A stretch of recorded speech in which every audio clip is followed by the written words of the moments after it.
হাওড়ার লিলুবার জন্মদিনের একটা অনুষ্ঠানে যে অস্ত্র নিয়ে যে সংঘর্ষটা, মানে এটা বাংলাদেশ পাকিস্তানের থেকে আলাদা করে কিছু না। একটা কেক কাটাকে নিয়ে যে একটা বিবাদ শুরু হলো, সেটাকে নিয়ে তারপর তরোয়াল লাথি ঘুষোঘুষি, মানে এই রকম একটা পরিস্থিতি বাঙালি হয়ে দেখতে হচ্ছে, এটা আমরা কখনো ভাবতে পারি না। কেন্দ্রীয় বাহিনী এই মুহূর্তে পশ্চিমবঙ্গে বসে আছে, জানে আশেপাশে পুলিশ ছাড়াও এরা আছে, এরা মেরে ঠান্ডা করে দেবে।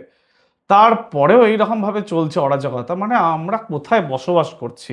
পুরো রাজ্যটা একদম মানে গোয়ালখানা, বলো কি গোয়ালখানা অনেক ভালো জায়গা, মানে একদম থার্ড ক্লাস জায়গায় চলে গিয়েছে। মালদায় বিচারকদের যে ঘেরাও করা হয়েছিল এনআইএ তদন্তে, দ্বিতীয় খবর মালদা থেকেই যেটা আসছে, ভোটার তালিকা সংশোধনের সময় বিচার বিভাগ অভিভাবক অভিভাবক যারা ছিলেন, যাদেরকে আটকে রাখা হয়েছিল, তাদের জন্য সুপ্রিম কোর্ট একটা কড়া অবস্থান নিয়েছে, একটা ভালো সিদ্ধান্ত নিয়েছে, কিন্তু আরো কড়া হতে পারতো। শীর্ষ আদালত রাজ্য প্রশাসনকে শুধুমাত্র ভর্ৎসনা করে এনআইএ এর হাতে তদন্তটা তুলে দিয়েছে। এনআইএ এর হাতে তদন্ত তুলে দিয়েছে মানে ইডি সিবিআই এর থেকে বেটার। মালদার মোথাবাড়িতে পৌঁছে সিসিটিভি ফুটেজ নিয়ে চিহ্নিত করছে, কাজ করা শুরু করে দিয়েছে, কিন্তু ধরা পড়ার পর কি করবে এবং তাদেরকে আদৌ ধরবে কিনা, কনভিকশন রেট যেহেতু এতটাই কম, ভরসা করা যাচ্ছে না। নির্বাচন কমিশন কিন্তু নাজিরবিহীন প্রশাসনিক রদবদল করছে, মানে যেটা কিন্তু রেকর্ডও হয়ে যেতে পারে। এই নির্বাচনটাকে কেন্দ্র করে যে পরিমাণে রদবদল হলো, সারা ভারতবর্ষের মধ্যে কিন্তু সব থেকে বেশি।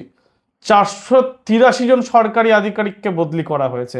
মানে কি অবস্থায় পশ্চিমবঙ্গ আছে, মানে ভাবনা চিন্তার বাইরে। রাজ্যের 173 জন থানার আইসিকে সরিয়ে দিয়েছে। অবাধ শান্তিপূর্ণ ভোট কিন্তু এর পরেও হবে না। প্রত্যেকেই দেখবেন কিছু না কিছু একটা শরীর খারাপ এই বলে দেখবেন মানে করেছে, অফিসিয়ালি করেছে, কিন্তু হয়েছে কিনা তো আমি আর আপনি জানছি না। কোচবিহারে প্রধানমন্ত্রী মেগা একটা শো করেছে, ময়দানে নেমেছে আজকের থেকে আনুষ্ঠানিকভাবে।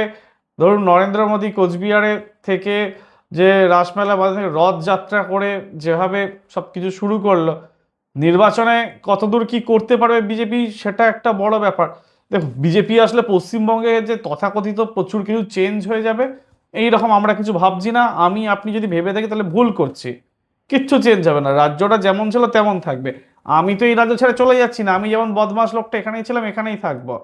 আলটিমেটলি বদমাস লোকেদের দিয়েই তো রাজ্যটা চলছে। দিনের শেষে আপনার বাড়ির আশেপাশে দেখবেন যারা গুন্ডা বদমাস মাওয়ালি ছিল, তারা এখনো আছে, ওইখানে বসেই সমস্ত কিছু গুন্ডা বদমাশি করবে, শুধু জাস্ট তাদের বাবা চেঞ্জ হবে। পশ্চিমবঙ্গের আজকে রাজনৈতিক পরিস্থিতি এমন একটা জায়গায় পৌঁছে গিয়েছে, বাংলাদেশ, পাকিস্তান, এই সমস্ত দেশে আমরা যেরকম শুনতাম একটা সময় যে কিছু হলো মারপিট, খুনোখুনি, গুলি ছোড়াছড়ি অ্যাভেলেবেল হয়ে গিয়েছে। মানে আপনার হাতে অস্ত্র অ্যাভেলেবেল, বন্দুক থেকে শুরু করে যে কোনো কিছু। আপনি যদি চান যে আজকে আপনার কাছে একটা বন্দুক আপনি চাইবেন, একটু খোঁজ খবর করুন, স্টেশনে যান, একটু যেখানে যেখানে পাওয়া যায়। আমি প্রত্যেকটা জায়গার নাম বলছি না, কারণ বললেই বিতর্ক তৈরি হবে যে এখানটার লোকেদের। হ্যাঁ, আপনি একটা বস্তিতে যান, একটু রিক্সা স্ট্যান্ডে ঘুরে বেড়ান, একটু ঘুরুন, একটা বন্দুক জোগাড় হয়ে যাবে, কোনো অসুবিধা হবে না। খুব যে বেশি টাকা লাগবে এরকমও ব্যাপার না। একটু খোঁজ খবর করলে বা যে কোনো পার্টি অফিসে চলে যান, অ্যাক্টিভ পার্টি অফিস, রাস্তার ধারে বাইপাসের বিভিন্ন জায়গায় চায়ের ঠেকে দেখবেন একজন দুজন গুন্ডা বসে চা খাচ্ছে, আড্ডা দিচ্ছে, পেয়েই যাবেন। মানে আলটিমেটলি একটা সভ্য জাতি থেকে লাস্ট 50 বছর থেকে 70-80 বছর ধরে জাতিটার পুরোপুরি অবক্ষয় এবং ওই পুরনো লোকেদেরকে নিয়েই চলা, এটাই চলছে। আলটিমেটলি আমরা এখন কিছুই করতে পারছি না। আমাদেরকে প্রত্যেক 5 বছর অন্তর সরকার পরিবর্তন করতে হবে, আর নিজেদের আশেপাশের জিনিসগুলোকে নিয়ে সচেতন হতে হবে। কেন আপনার পাড়ার রাস্তার কাজটা হচ্ছে না?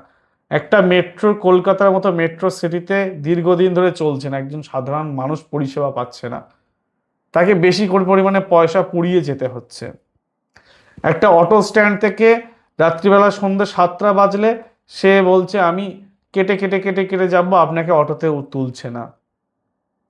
প্রত্যেকটা জায়গায় অরাজকতা আছে, এবং অরাজকতার কোনো সমাধান নেই। এইভাবে আপনি কতদিন বাঁচবেন? পরিবর্তনটা কিন্তু সত্যি দরকার, শুধুমাত্র ব্যালট বাক্সে নয়, আমাদের ভিতরেও। এই পরিবর্তনের জন্য এবারে ভোটটা দেবেন, আর পরিবর্তনের জন্যই নিজেকে তৈরি করবেন। Thank you for watching the video.